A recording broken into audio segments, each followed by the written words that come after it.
सृष्टि के आरंभिक युगों में जब देवता और असुर दोनों ही अपने अपने सामर्थ्य और अहंकार में डूबे हुए थे, तब ब्रह्मांड का संतुलन धीरे धीरे डगमगाने लगा। देवताओं का तेज क्षीण होने लगा, उनके शरीर में थकान और मृत्यु का भय घर करने लगा। असुरों की शक्ति बढ़ती जा रही थी और वे स्वर्गलोक पर अधिकार जमाने का स्वप्न देखने लगे थे। इस असंतुलन को देखकर भगवान विष्णु गहन चिंतन में लीन हुए, क्योंकि यदि ये क्रम चलता रहा तो सृष्टि का नियम ही टूट जाता।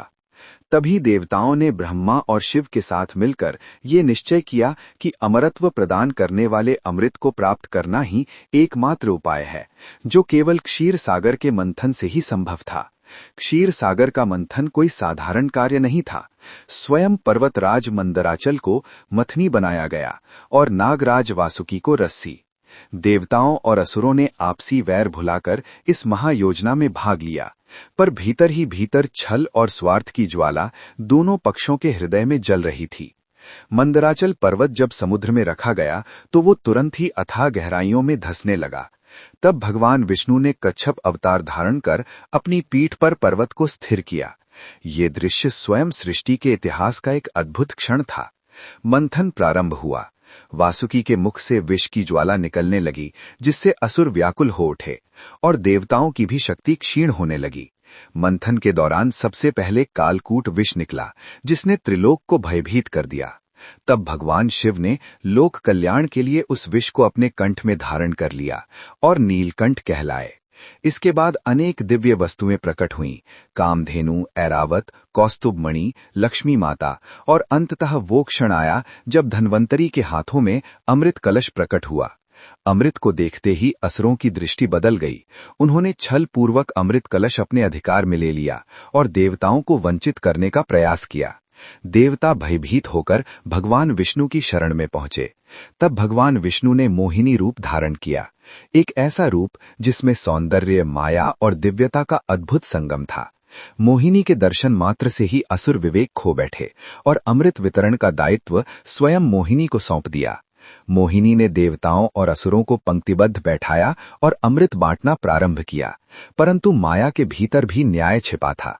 मोहिनी ने चतुराई से देवताओं को अमृत देना शुरू किया और असुरों को केवल आश्वासन मिलता रहा। इसी बीच एक असुर, जिसका नाम स्वरभानु था, इस रहस्य को भांप गया। वो जान गया कि यदि वो अभी चुप रहा तो अमरत्व का अवसर हाथ से निकल जाएगा। उसने देवताओं का रूप धारण किया, सूर्य और चंद्र के बीच जाकर बैठ गया और अमृत पात्र से एक बूंद अपने कंठ में उतार ली। परंतु सत्य कभी छिप नहीं सकता। सूर्य और चंद्र ने उस असुर को पहचान लिया। उन्होंने तुरंत भगवान विष्णु को संकेत किया।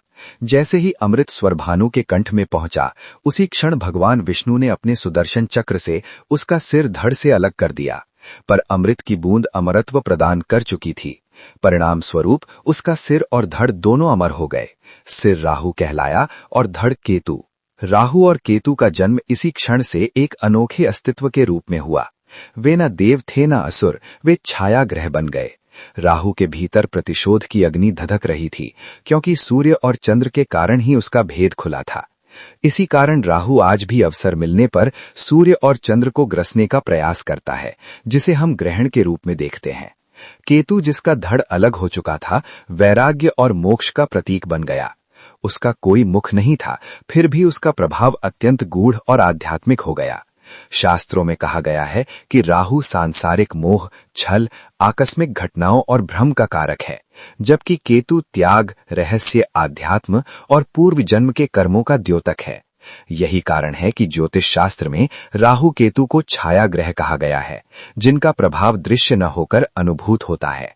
ये कथा विष्णु पुराण, भागवत पुराण और महाभारत के आदि पर्व में विभिन्न रूपों में वर्णित है, जहां ये स्पष्ट किया गया है कि अधर्म से प्राप्त अमरत्व भी अंततः पीड़ा का कारण बनता है।